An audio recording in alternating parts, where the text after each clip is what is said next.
Kelly with Kelly Tinnen and Associates, and we're rounding out the end of this month talking about leadership skills and how those leading, whether you're leading a remote team, a hybrid team, or a team that is still working in person, what are some skills that are important to help move the organization forward? And one of those is building resilience. Resilience is such a key factor in so many of the things that we do, not just day to day personally, but within organizations. I think a lot of organizations have staying power because they really have had the resilience to push forward despite challenges and the twists and turns that just happen in our evolving workplace and our evolving world. So the ability to lead resilient teams is really critical. I mean, in today's work climate and just the world, like we face a lot of uncertainty. It may not always feel like that, but things can change in an instant. And so fostering resilience, I think, is really a foundational skill. And so what are some ways that organizations can build resilience? I believe creating a learning culture.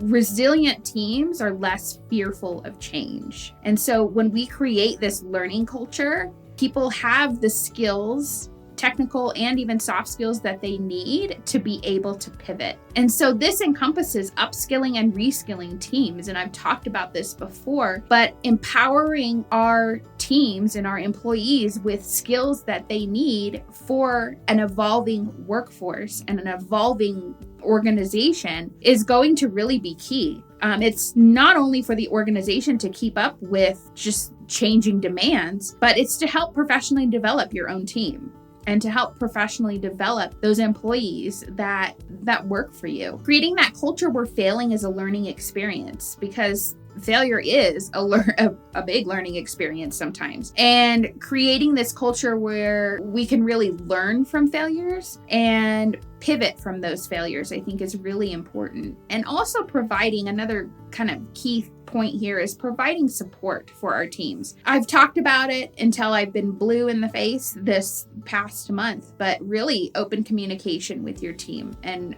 I think I mention it so much because it's oftentimes such a gap within organizations is how to communicate effectively.